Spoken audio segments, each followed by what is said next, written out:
10 to 11 a.m. on America's Web Radio. You're listening to America's Web Radio on the AmericasBroadcastNetwork.com. Thank you for listening. Good morning and welcome to the Business Hour. Today's business at hand is a topic that most of you probably are not familiar with unless you've utilized the services of someone like my guest to help you determine the value of a business as part of a sale, a merger, acquisition, or divestiture, or an IPO, an initial public offering, or help with the valuation of assets in a divorce, or help in determining the equity in a variety of situations for which you need a professional in these matters. A professional like my guest can be of real value. And so I'm very pleased to have as my guest today, David Hern of Sofer Advisors. Welcome to the Business Hour, David, and thanks for taking the time to be on the program. Oh, thank you, Ron. Appreciate it. Well, David, I might also add to my introduction that these days, with hundreds of baby boomers beginning to retire, 60 and 70-year-olds who have been building businesses for the last few decades, there are a lot of folks out there who are turning to their accountants or their attorneys, who in turn engage someone like you and Sofer Advisors to help them in the sale of their company. Is this a frequent scenario that you've encountered? It is. The latest statistics that I've heard from places like the Exit Planning Institute and others have essentially said we're in the greatest wealth transfer in the history of mankind. There's about 4.5 million businesses, according to latest estimates, owned by baby boomers who have roughly 10 to 15 trillion of wealth attributed to those businesses. And so, yes, to your point, it is a very frequent and common scenario that we face. And so that is eventually $10 to $15 of wealth that's going to be transferred, not all in the form of the sales of a business, but who is it transferring to? Actually, who are the buyers these days? And in fact, we'll talk about the range of sellers of businesses, but who, and it could be a broad range of ages and other sort of demographic elements, but who are buying businesses these days? So it's a complete mix. A lot of these businesses can be family-owned businesses, so sometimes the buyer is really just another loved one, or it's being passed down to a loved one, like a son or a daughter or what have you. But from an actual, offer standpoint, from a buyer standpoint, typically you're going to have private equity groups, financial buyers of some type, and then strategic buyers, so other competitors or similar situated companies are probably your two most frequent too. There's a significant amount of what we call dry powder in the marketplace today, where essentially you've got money that is looking to be deployed in good companies or great ideas for things like IP, and there aren't enough ideas and companies out there that are ready for that money because, again, they want to buy someone that's been set up right and is in the right place for them to invest in. In a moment, we're going to talk about what you do to help companies be set up through strategic planning in the short term or long term. But, as I said, along with the baby boomers, I would imagine that there could be even 20-somethings who have considerable means to make an acquisition. 30-somethings, 40-somethings, and 50-somethings that are looking to make a purchase or even a sale, and who could use the professional expertise of someone like you in determining the value of their assets. So it's by no means just the older clients that have been building businesses for decades. Is that true? That is true, yeah. I mean, I would say that there's definitely a good portion because of the things we talked about earlier about the wealth transfer that are baby boomers, but the next biggest tranche of business owners would be that sort of Gen X, 35 to 55 kind of age band of, whether they're in upper management or they're the actual business owner themselves or partial owners. But to your point, there are, millennials or elder millennials out there that are also, they've created startups. Entrepreneurism is huge right now.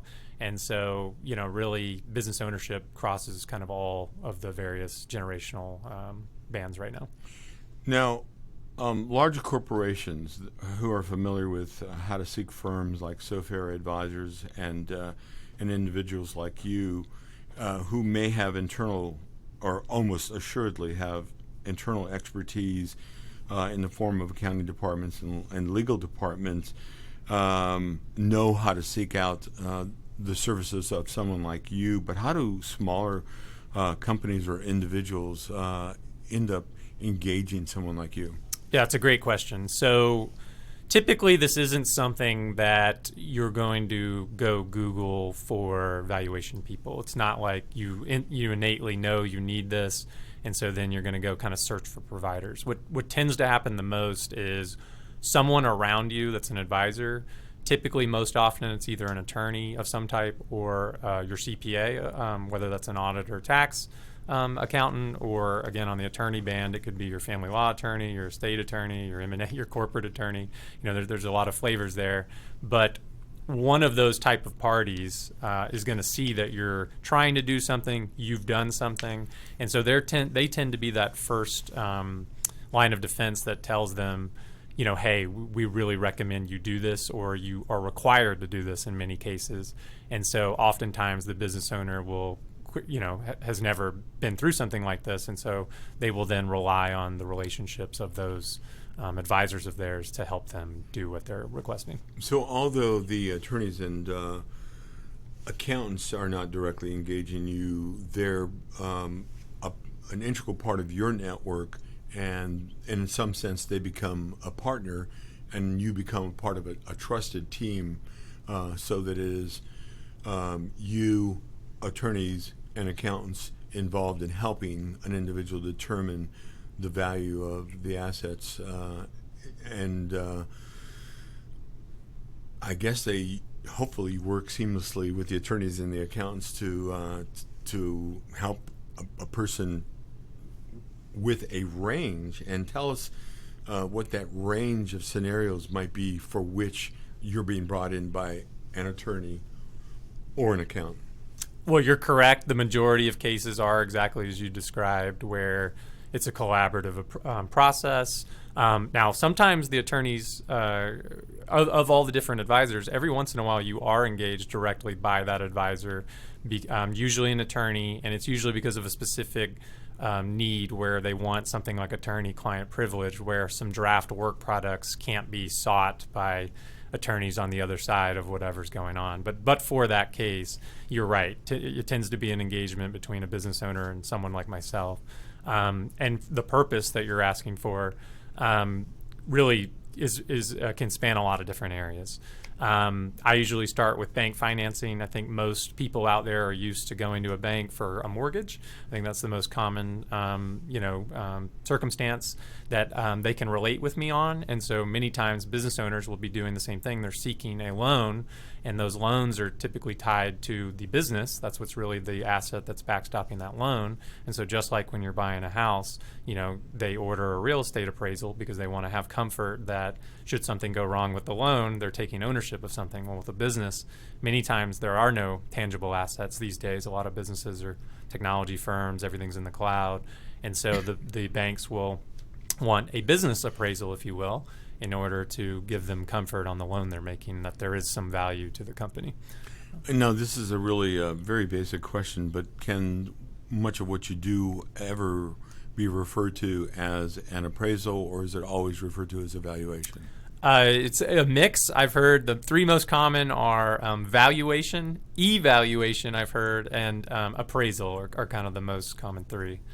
And you mentioned that you could be engaged by a law firm. Is it generally the large law firms who maybe want to have control, a measure of control in this situation, that are the ones that would engage you directly, or can it be an individual attorney or two? No, I think it can really be both. Certainly, the bigger firms will do it, but it's really the context of what's going on with the litigation, and if they're if they're worried the other side is extremely litigious, then they'll often do this to protect their clients. So again, if we send a draft number and it changes by 5% later, they don't want the other side to be like, well, you were biased, you changed it for no reason. And so many times they'll do that so that way it's protected and these drafts, can't be attacked. And that way everyone's only really focused on the final work product. Do you work with both public and private firms? We do, but a significant imbalance to where we work largely with the non-public. There's less requirements for needing someone like me with a public firm, mostly because of the fact that they are publicly traded. So there is a healthy market that can kind of dictate what the equity value of the company is, whereas obviously a private company does not have that. But public companies still are acquiring private companies, and so they still will use our services. Now, along with a public firm, which one has internal capabilities and expertise, and generally will know of firms like your own, what's the biggest difference, or in general terms, between what you do for a private firm versus a public firm? And I guess because they are publicly traded, that could be one of the areas. But tell us what you view as the primary differences. So generally, the triggers remain the same, but again, the public companies are public, and therefore, if we're talking about appraising their specific company, then there's much less of a need, unless there's some type of, they want an independent person to come in and assess. They're doing some type of exec benefits package, even if it's with their own stock that's liquid and publicly traded. They may tie it to things like market conditions or performance conditions, and they need an expert to go assess, well, what is the likelihood some of this stuff will occur, even though we do know what the publicly traded price of whether it's, whoever, IBM or whatever. And so, in general, the private companies don't have a way to determine their value unless they hire someone that's disinterested. And most of the time, they need someone that's disinterested because for whatever purpose they're doing, whether it's the IRS or the SEC, they're gonna think that unless it's independent, you're biasing your answer to get it to how you want it. And with the public companies, I would imagine there's probably more communications involved, and you get involved with that as well to help them communicate internally. Is that true? That's true. We're going to be taking a break in a little bit, but when we come back, we're going to talk more about business and marital dissolution, the change of control transaction, which can include merger and acquisition, sale, or initial public offerings, financial reporting that I just touched on, employee stock option ownership plans, partner buy-in, buyout, small business administration loans, strategic planning, succession and exit planning. We're here with David Hern of Sofer Advisors. We've been talking about his role in helping to determine the value of a broad range of assets. We'll be back with David right after this break. 45 years of experience. The most trusted name in auto transportation. Passport Transport, the first and finest today. That's why Passport Transport is the preferred auto transport for major auto manufacturers, concours, museums, tours, and collectors, and should be your choice from across the state to across the country. When you have the need, go to PassportTransport.com and enjoy the peace of mind referenced experience will give you. Passport Transport. Get your pen and paper ready. If there's a move in your near future, I'm here to tell you that the folks I used and now recommend is Around Town Movers. Timothy and the guys recently moved me, and I am and was totally satisfied with a sometimes not so fun experience moving. Call Timothy at 770-378-4708 and make it a good move and a good experience. Around Town Movers for that local or cross-country move. Timothy, Around Town Movers, in my opinion, are the best. That's Around Town Movers. Call them. This is Ron Comacho, host of the Business Hour, on Fridays from 10 to 11 a.m. Join me as I talk with passionate professionals on a program that profiles the best businesses, business professionals, business practices, and fascinating individuals to get an insider view of how America works. 10 to 11 a.m. on America's Web Radio. You're listening to America's Web Radio on the AmericasBroadcastNetwork.com. Thank you for listening.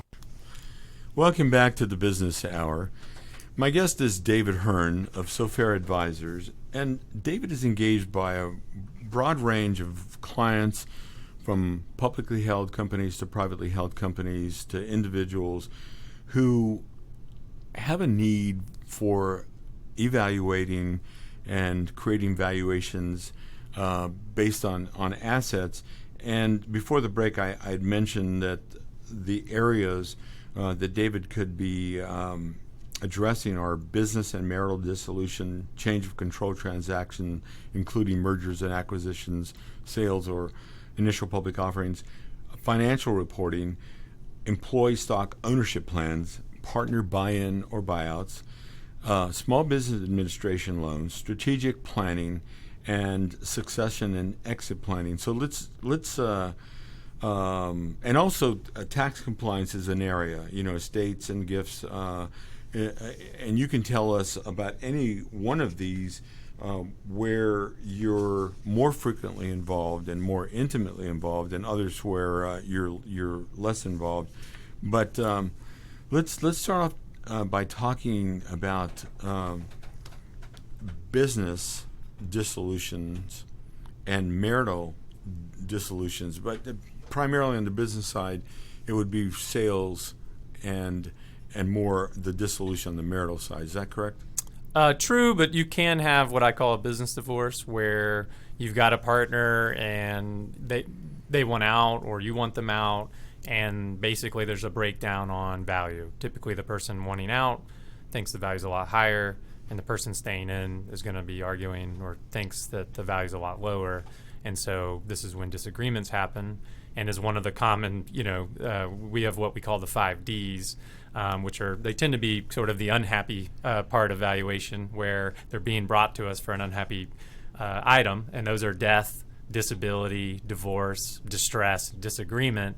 And so divorce and disagreement kind of go hand in hand with a business divorce, if you will. And in fact, let's. I know that because you have these disagreements about the value of assets, frequently, I would imagine, you're put in an awkward situation where you become, in some sense, sometimes the bearer of bad news about the value of a company being somewhat lower than the owner might have anticipated, or where a couple might have different perceptions of value. But let's talk about how often that happens, and I would imagine pretty often people see their baby as pretty when it's not always that pretty, and value higher than it often is. So what do you do in situations like that, David? From early on, I would imagine you probably try to cue the client to now don't have false expectations. In that sense, you're somewhat like a counselor. And talk to us about how you help someone to understand what you're going to be determining as actual value. Sure. So what you're hitting on is fantastic. So I've guesstimated that at least half of all closely held companies have never had something formal like this done, or even informal.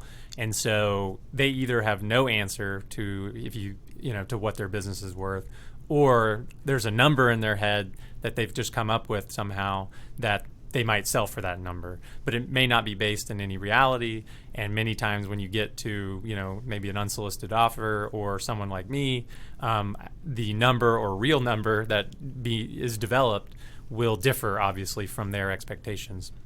And many times, as you suggested, sometimes you're showing them a number that maybe is lower than they were hoping for.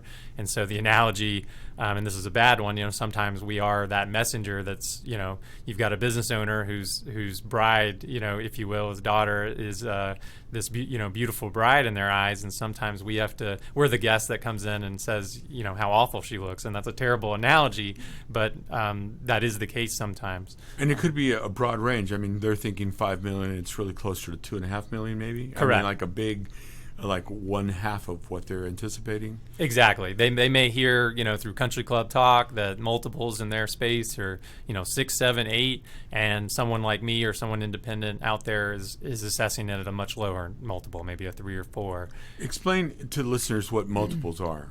Sure. So in the best analogy I would give you again is going back to another real estate example, is when we all go buy that house, generally your realtor or your broker is running comps for you. What are similarly sized house in a similar area going for, per square footage. We do in valuation, we do a very similar thing. That's a market approach. We go look to the market, we look at companies that have sold, and we look to see, well, what did they sell for relative to their own financial statements, so their sales, their earnings, and we come up with a multiple by dividing essentially the sale price relative to their revenue or relative to their earnings or some other metric.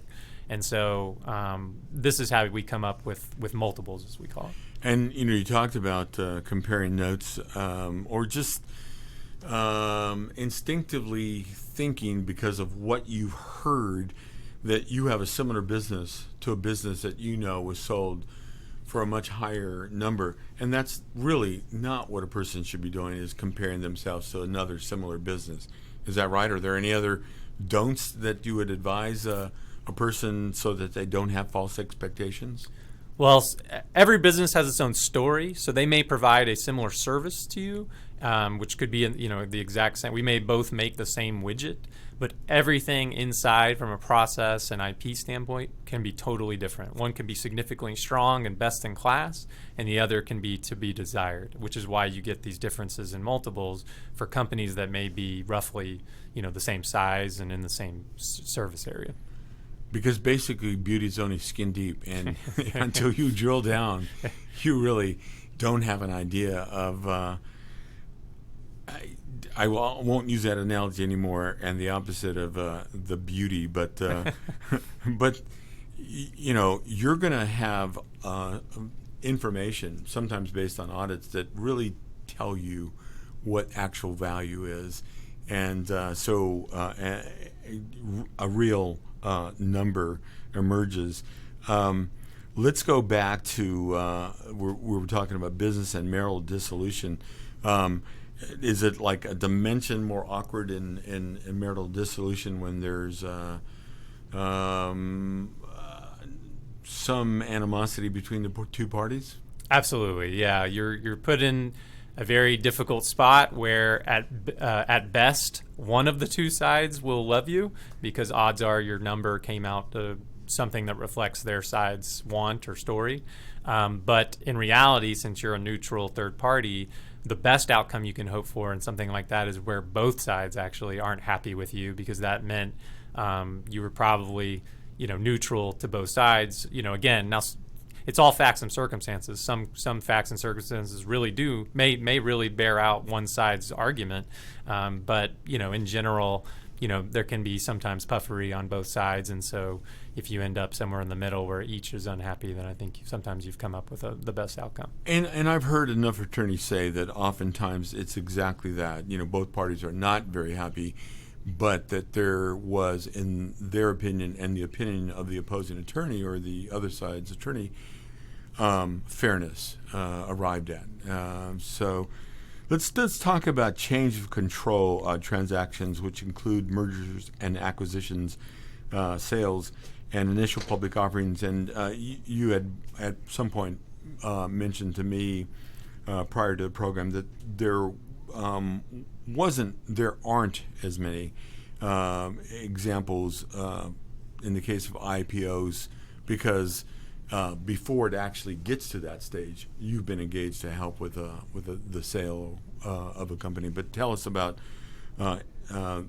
mergers about acquisitions, about sales, and IPOs? Sure. So from an IPO perspective, to me, it seems like it's fallen out of favor somewhat. They're still occurring, but in the middle market, at best, what you'll see is a company that's high growth that could be a candidate for an IPO. What they do is they prepare for an IPO. They get all their documents in line. They get their processes right, and they even, sometimes, tell their employees in their firm, like, this is what we're going to do. We're going to march as if we're going to do an IPO. But in reality, what they're doing is they're setting themselves up to be in the best possible light possible to create an actual sale to either a third party like a financial buyer or a private equity group or a strategic out there. And so by and large, the vast volume of what I've seen is much more where it's a full change of control, not related to an IPO. And so some of the steps in preparation for an IPO and in preparation for a sale are similar, if not identical.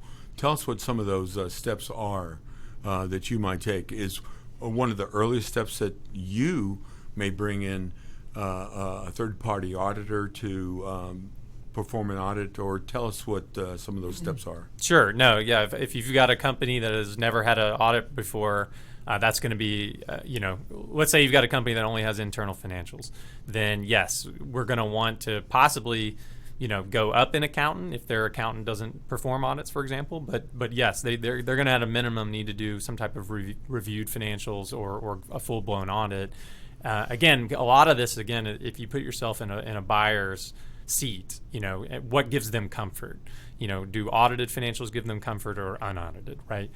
Someone that's independent that's done an audit is going to give them a lot higher comfort, right? And so you're trying to do things to, again, give that buyer the most comfort possible, and in turn offer you, a higher multiple or higher sales price at the end of the day. And so an audit is a great example. You set up a data room, which is a virtual, cloud file room, and you start treating it as if you were selling, even if you're not ready to sell yet.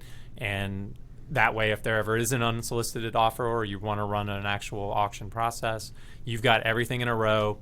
When a buyer is asking you for different information, you can hit them with what you're expecting them to ask quickly, which shows that you're sophisticated and you're ready. And again, these are all things to help lower risk from the buyer's viewpoint and show that you're ready for this. And am I mistaken, but in the name of the buyer's comfort, an audit is almost always something that they would like to see. Correct. And then your role is to convince the seller that they should undertake it because there'll be value. And in fact, again, we chatted and you were saying that oftentimes you improve the valuation and up the price, and it could be very favorably for the buyer. For the seller, rather. Correct. Yeah. Typically, we're coming in and giving the business a baseline value. And there's inevitably going to be what's called a value gap or a profit gap. And so the best-in-class companies are going to have the highest earnings margins, which means, more of their sale dollar is falling to the bottom line. And so inevitably there'll be this value gap where the best-in-class companies with the best margins are getting the best multiples. And so it's really giving you this benchmark, and now we know, okay, well, we want to get to the best-in-class multiples, and so we need to start doing things to get us there. Things like getting an audit done and de-risking other parts of the operations. We're going to be taking another break. When we come back, we'll start talking about something we touched on, which is the financial reporting, which probably happens more with public companies, but there are some large private companies for whom you have to help them with financial reporting internally and externally, I would imagine. Mm-hmm. So we're here with David Hern of Sofer Advisors. We're talking about the range of valuations that he performs for companies, for individuals, public and private. And we'll be back to talk with David more about this after the break. Quick Stakes, that's Q-U-I-K Stakes, are not just for surveyors. They are great for family and community gardens. Go online to www.quickstake.com or contact your local land surveying supply dealer and get you a box of Quick Stakes. You'll love them every year when you plant your garden. Again, that's Quick Stakes, Q-U-I-K Stakes, the truly preferred way to stake and identify what's in your garden now. My name is Kyle Hayes, a motorsports student at Alfred State College. Every year, Alfred State students compete in the Great Race, which is a cross-country time endurance rally for vintage vehicles. As you can imagine, it's pretty costly. I'm asking for your help. Your donation can make it possible for these students to live their passion and promote the vintage automobile industry. Please visit our site at give.alfredstate.edu and search Great Race to learn more and help us reach our goal. Thank you. Hello, I'm Dr. Mike Karuchak. Have you ever wondered what doctors talk about amongst themselves? If you do, join us on the Doctor's Lounge and hear the doctors' conversations amongst themselves. Join me and my co-host, Dr. Hal Schertz, every Thursday morning, 8 to 9 a.m. Perhaps you are struggling to cope with the disease of addiction. If not, you probably know a family member or friend that needs help in battling the cravings and the personal and professional damage done by the effects of drugs or alcohol. Get a pen and paper and be ready to write down the following. These are the issues that the trained staff at the Atlanta Healing Center address and treat every day. Their doctors and counselors with over 40 years of practice in the field of addiction can treat the suffering individual in a thoughtful, compassionate, and experienced manner and guide him or her along the path to recovery. So call 770-696-9862 and speak to a knowledgeable staff member about how you or your loved one can be helped to enjoy a better and healthier life. More information is also available on the website at www.atlantahealingcenter.com. You're listening to America's Web Radio on the AmericasBroadcastNetwork.com. Thank you for listening. Welcome back to the Business Hour. I'm Ron Comacho, your host, and I'm really pleased to have as my guest today David Hern of Sofer Advisors, who's been talking about his role and the firm's role in helping individuals and companies, both public and private, to perform valuations to determine actual value of assets for the purpose of mergers, acquisitions, sales, IPOs, and some of the things that he does along the way to help companies prepare. One of the things is this area of financial reporting, and you have common stock, stock option grants, purchase price allocations, impairment testing. Tell us about where you might typically assist a client in financial reporting and a little bit of what goes into that. Sure. Usually in two main contexts. Typically either your accountant or maybe a fractional CFO is coming in and seeing you've done something and you haven't performed a valuation. And so GAAP, or generally accepted accounting principles, which is what your audited financials are supposed to reflect, has a litany of rules on when certain things have to be valued. So it's not even an option. And so you're out of compliance technically if you don't have this done. And so common examples are triggering events for impairment testing, as you mentioned. A common one would be we just lost our biggest customer. Usually it's something sudden and usually something negative that could trigger where we need to test for things like impairment, which would be a write-down. A biggie is any company that's private that's issuing some type of equity incentive like options or warrants or SARs or, there's like 6 or 7 acronyms that all kind of means, kind of something similar. Again, there's a required accounting and tax rule that you need to have your business valued in order to set what that strike price is worth. Same thing around acquisitions. There's certain purchase accounting rules that must be followed, like valuing intellectual property acquired.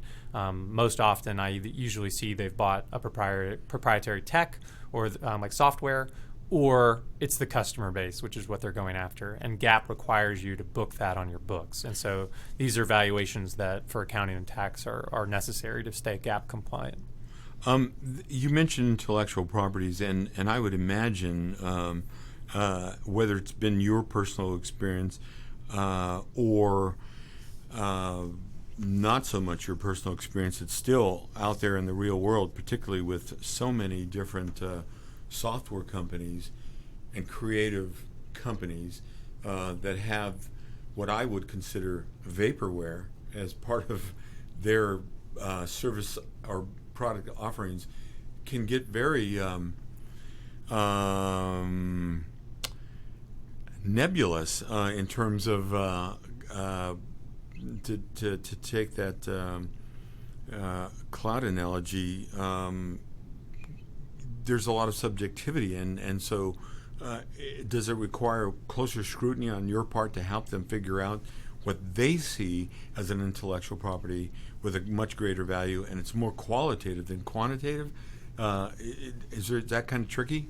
It is, yeah. Valuation does have sometimes you'll hear, it's more art than science. To me, it's a similar analogy to what you're talking about.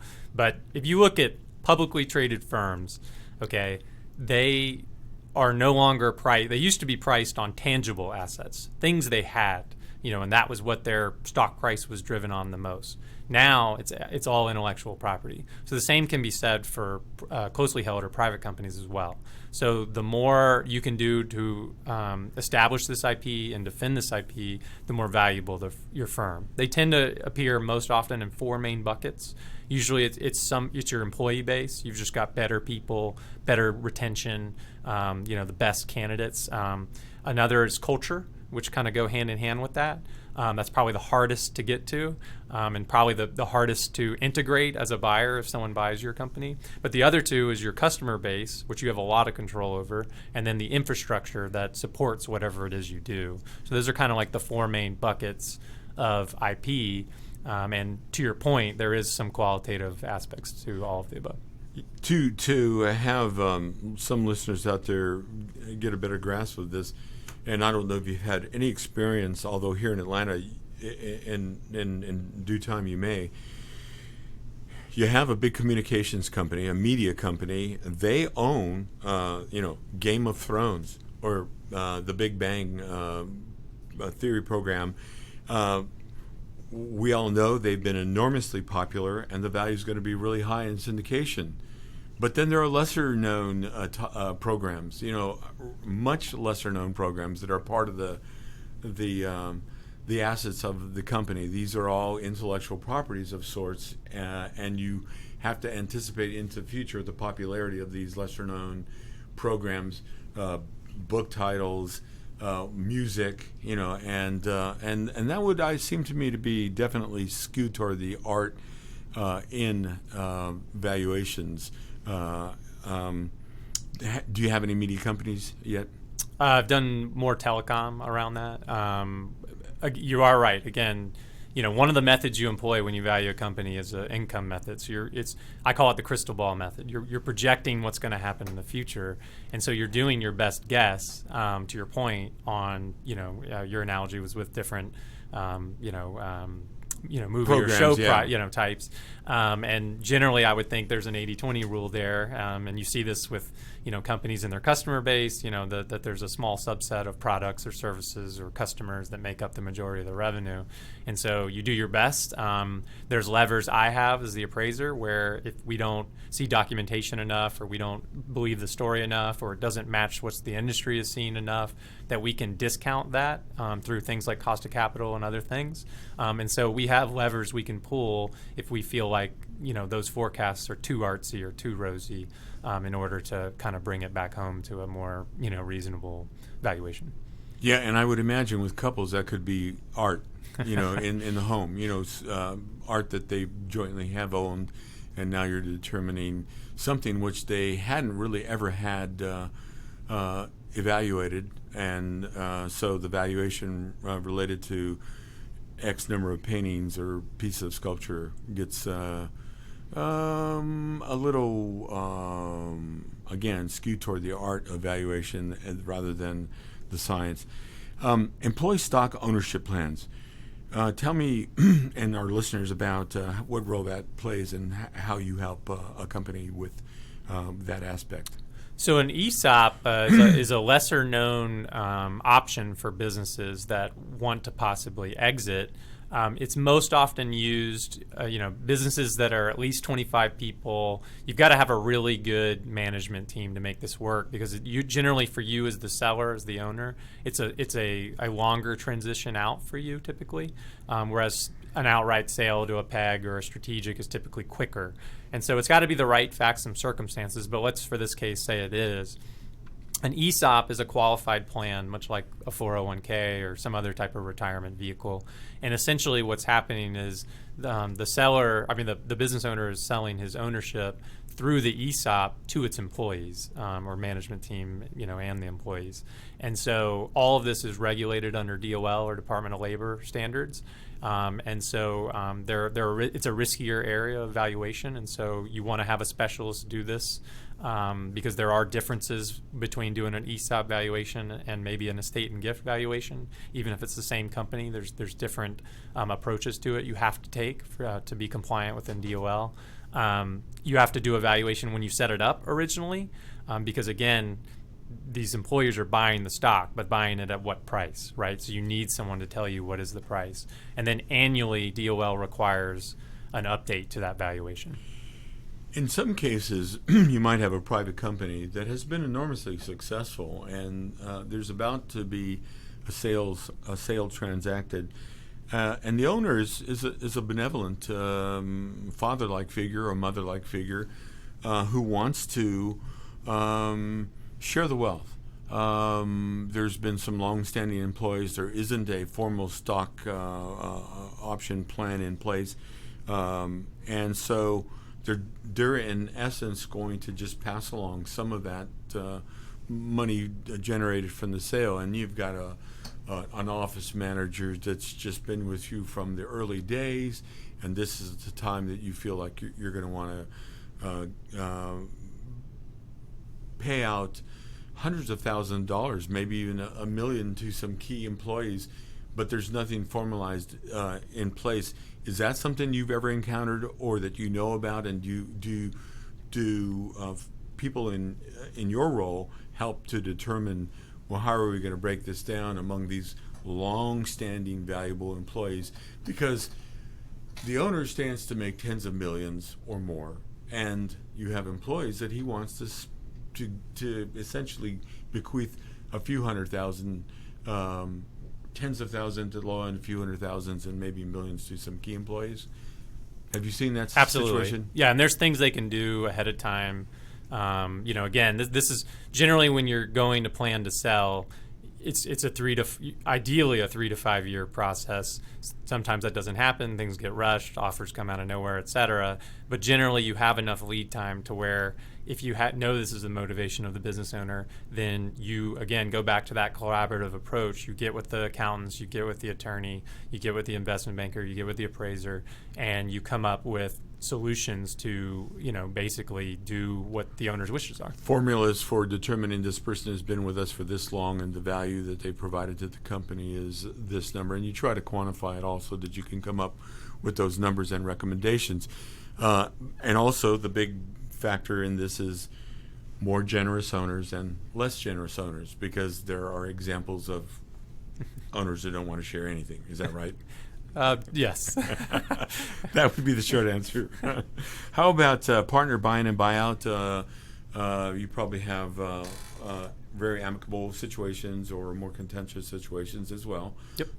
Much like divorce, and in some cases that as party to a divorce maybe. Tell us about considerations for a partner buy-in and buyout. Sure. So on the sort of unhappy umbrella of that, the analogy I always say is the only ship that can't sail is a partnership. And so to your point, yes, there are certain buyouts that are sort of a negative context or where they just can't agree on a value kind of thing. But on the flip side, the other analogy I'll give is a lot of healthcare groups. I'm thinking doctor groups, physician groups, dental groups. They're typically structured as partnerships, and so you have a lot of different docs or dentists or what have you. And so as the older generations want out, it tends to be where there's a buy-in from the younger generations that are coming up through med school or what have you. And so they often need a disinterested party to assess what is that valuation. Sometimes it's for tax, but sometimes it's just because of pure structure with their buy-sell agreement, maybe where, again, it calls for someone to assess what is fair market value for these buy-in and buyout situations.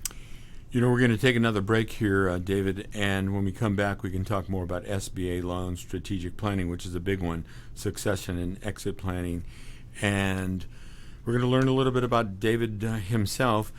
We've been listening to David Hern on the Business Hour. We're going to talk more, David, right after this break. Perhaps you are struggling to cope with the disease of addiction. If not, you probably know a family member or friend that needs help in battling the cravings and the personal and professional damage done by the effects of drugs or alcohol.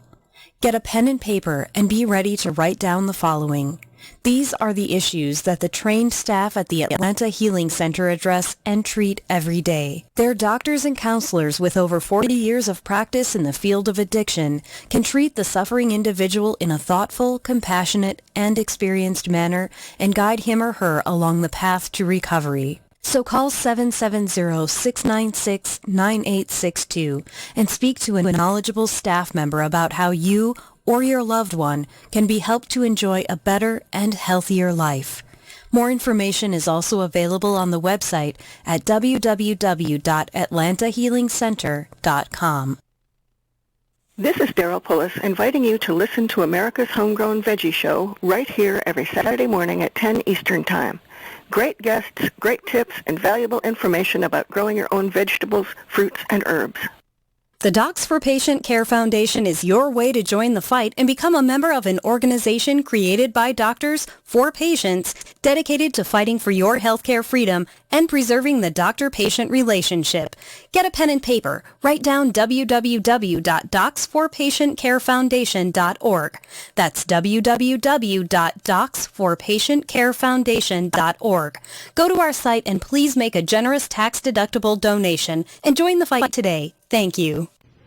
Hi, my name is Steve Ronaldo, host of the Classic Car Show on America's Web Radio, talking to you about antique car insurance. In this hobby that I've been part of for years, not all insurance companies and insurance coverage is the same.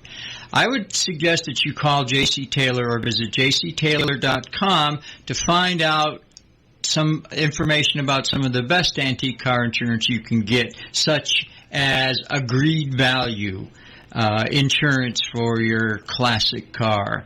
Again, when you get ready to insure your classic, antique, or even your street rod, call J.C. Taylor Insurance or visit jctaylor.com.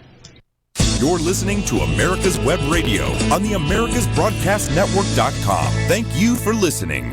Welcome back to the Business Hour. We're here with David Hern of Sofer Advisors, and we've been talking about the invaluable role, if you will, that David plays with individuals and companies, couples, public and private companies, to help them determine the value of assets, essentially for the purposes of a broad range of transactions, ranging from mergers and acquisitions to sales.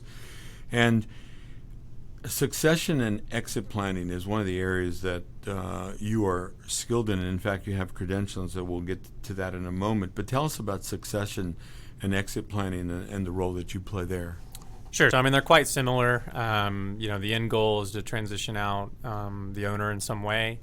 Generally, I define succession more on a intergenerational transfer, where it's kind of selling to a loved one within the business kind of deal, whereas exit tends to kind of, to me, more mean, an outsider in, PEG or, strategic or what have you. But they're great because this is when the appraiser really gets to morph kind of more into a consultant and bring in other parties to add value to the business owner. So again, you're being brought in to assess the value originally. Generally, more often than not, sometimes there's an underflatedness from the business owner because the value might be lower than what they expect. Right. Even in the case of a family where a father is or mother is a benevolent figure who wants to pass along the business to their children, and they have this perception of higher value, and they're going to have to be told, no, there is a lower value, and so the family has an easier point of entry into the ownership. But tell us about that. Correct, yeah. And so then it really allows you now to shift into a true advisor and say, okay, if your financial planner is saying that you need X dollars after tax from the sale of this business to maintain your lifestyle. And that number is a lot higher. Maybe it's a whole nother turn and multiple on where you're currently at according to my appraisal. And so now let's start talking through the different company specific things that are not done yet or could be done in order to get you there, and so you can maintain the lifestyle you want into retirement. So this is when you really get to be a true advisor and partner with others to help the company achieve their goals. And so now let's cross over to that somewhat broader area that is strategic planning for a company, which in some cases, you and I had a conversation again before the program, and you were saying that might be a few years. The owner of a business was hoping that it could be sellable soon.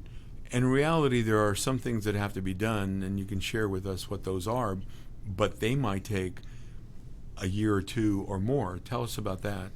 Sure. So generally, change takes time, right? First, to get employee buy-in, nobody likes change. But even once you've made the change, it needs to take time and to reflect within the financials, right? We've got to be able to show the buyer that the things we've done have added value, and that will continue on when we hand the keys over for the ultimate successor. And so big strategic changes especially take years to get implemented and start reflecting within the financials. And so the bigger the change that you're seeking, generally the longer time you need before we ultimately hit the market in order to maximize value. And some of those changes could be big. You're having to help and this is something for which you may become part of a larger business advisory team that is helping a company actually show sustained profitability over the next couple of years, which requires some major changes to put them in a better position. And as you pointed out to me, it could result in increases of millions in some situations. Is that right? Exactly. Yeah. So it becomes very collaborative. You could have 3 to 6 different advisors, from insurance to wealth management to your accountant, your lawyers. So it's a very collaborative process. It does take time. The average sale, let alone implementing changes to get you to a sale, is a 9 to 12 month process by itself, just when you're ready to say, okay, let's hit this. So yes, it isn't always a quick turn. It can be. Sometimes there's sacrifices that get made when you do that. But if you want the highest probability of a chance of a sale and you want the highest ultimate value outcome, then the longer you can give your advisor's team to work with you on, the better you'll be. And in some sense, a person is rewarded, or a team is rewarded for the patience. Correct. Associated with that execution of that plan. David, I want to turn to you now personally. In some ways, you are ideally suited for the role that you play, and that goes way back to because we've talked about how in a strategic plan there could be these major changes that need to occur within a business, and for that you have to have a pretty good grasp of different business models, and you do, because you went to Georgia Tech as an undergraduate business administration major with a focus on accounting, which would seem to be the ideal foundation for what you're doing. But I'm going to talk about how you added to that ideal foundation with additional, seemingly ideal education. When you went to Georgia Tech, how did you know you were going to be a business administration major as opposed to an engineering major? Did you have any thoughts about electrical engineering, mechanical engineering, aeronautical engineering, chemistry? And Tech has a good reputation, a great reputation, as a business administration undergraduate and graduate school. But did you enter knowing you were going to be a business major? No, I did not. Actually, my original goal was to enter through that school, but actually pivot into computer science. And so I was a big IT junkie when I was, coming up through grade school, and I thought I was going to be a programmer essentially. But I benefited from having a sister, who's 10 plus years older than me, and she had struggled when she started her business. Areas like accounting and finance and marketing were quite weak. And so based on her struggles, I knew that even if I did switch to computer science, that I wanted to take some business classes to get a foundation. But the problem was once I started taking those classes, I kept taking them, and before too long, the computer science thing was kind of in the rearview mirror. Because it became interesting, and you were able to sort of immerse your heart and your head, is the way that I put it, into those other subjects.